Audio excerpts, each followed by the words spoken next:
In the 1st century BC, Julius Caesar and his legions face off against a ferocious tribal army twice their size. On the line is Caesar's future, his reputation, and his military career. Why have we not fired on the people chasing the general? For the Helvetii, a Gallic tribe and Rome's sworn enemy, the stakes are even higher. They're fighting for their very survival. They're coming towards you, Ben. Today, the fate of these two armies lies with a team of headhunters. We're losing quite badly on the left. I think you need to reinforce that. Will their battle tactics and strategy bring fame for Caesar or freedom for the Gauls? This is a battle for survival and for glory. This is Time Commanders.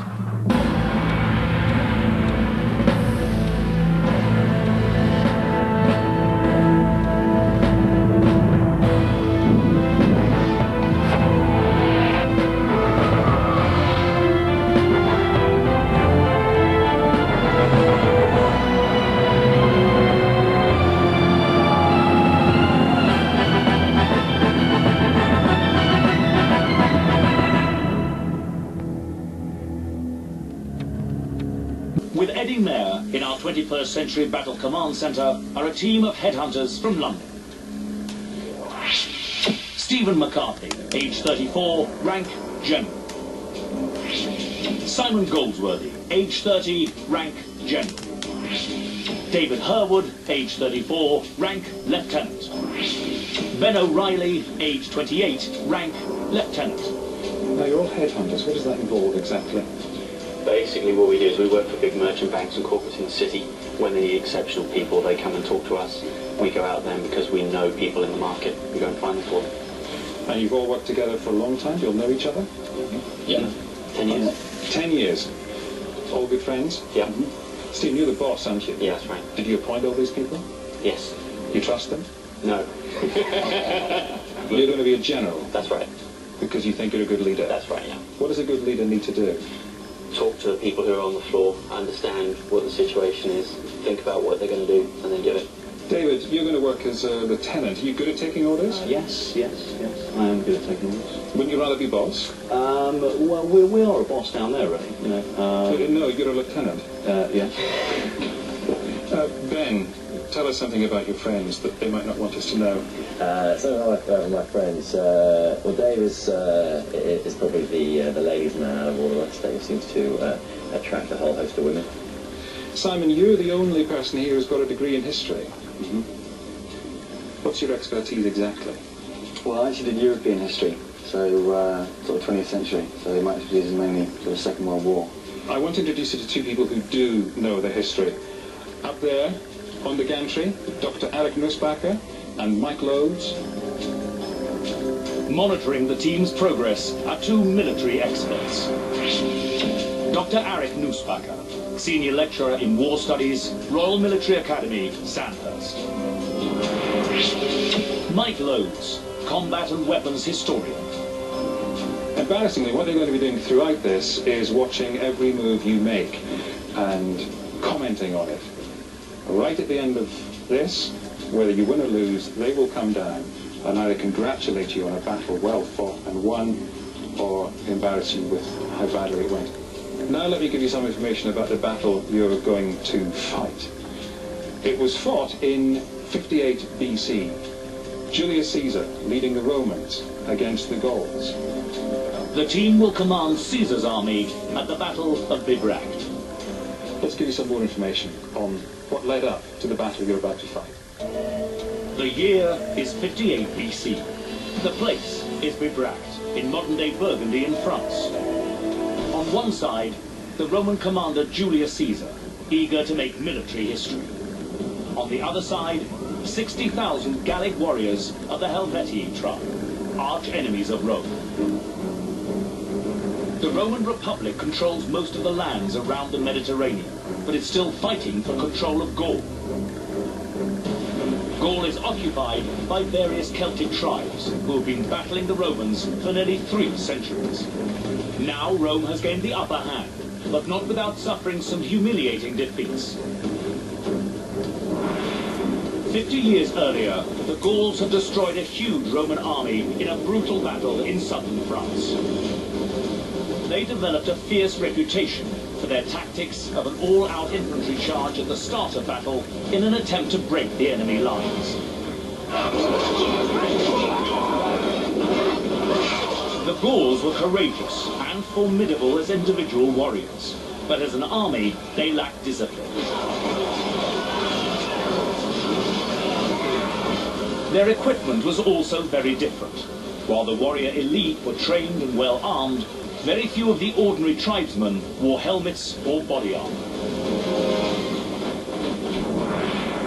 Now, 50 years later, the stage is set for a rematch.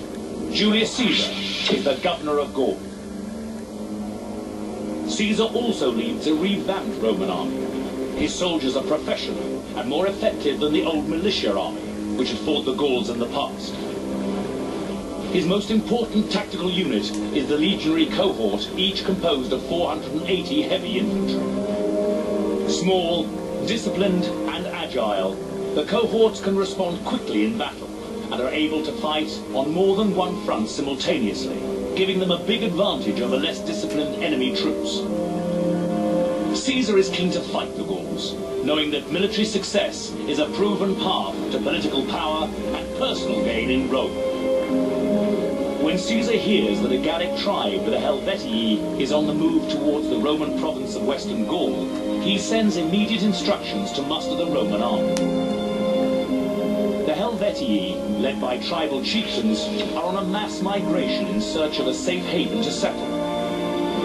In order to avoid their old enemy Rome, the tribe skirts round to the north of Caesar's province.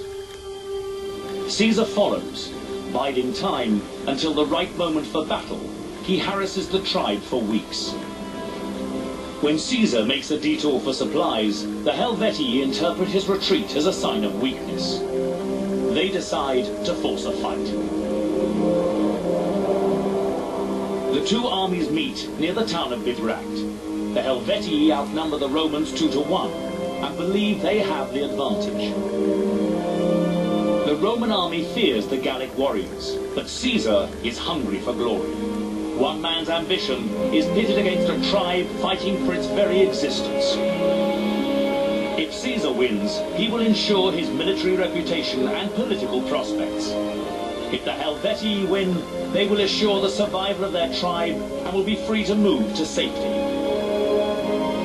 The stakes are high, battle is imminent. So that's all there is to it. You just have to defeat 60,000 Helvetii. How useful was that briefing? I know you've all been taking careful notes. What did you learn there? And we found that we're very disciplined. They're not. We're very agile. They tend to just run around. They don't wear any helmets, and we've got archers. Yeah, we have to be careful that our troops are going to be slightly nervous, particularly if they kick off with a very fierce infantry charge to start off. How difficult the battles are going to be, do you think? War's never easy. Would you go as far as to say it's hell? Not yet. Yeah. Might say that later. The team now have 15 minutes to gather as much information as they can about both armies and come up with a strategy to defeat the Helvetii. You can look at the battlefield on the big plasma screen up here. Back here, you can control the view of the screen, get the overview, swoop down, have a look at your troops. You'll be able to get much more information which you will need to fight the battle. Have a look at this map and get the lay of the land.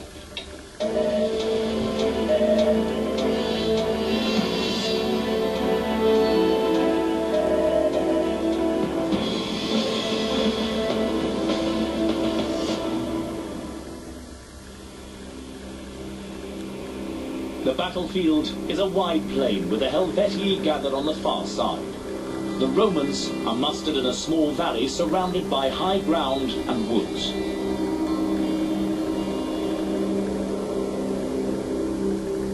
This will be the battlefield.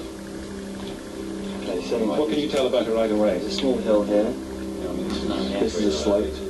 It's not particularly steep. Do we actually know This is critical. How are they going to identify that hill as a really important place to hold and defend?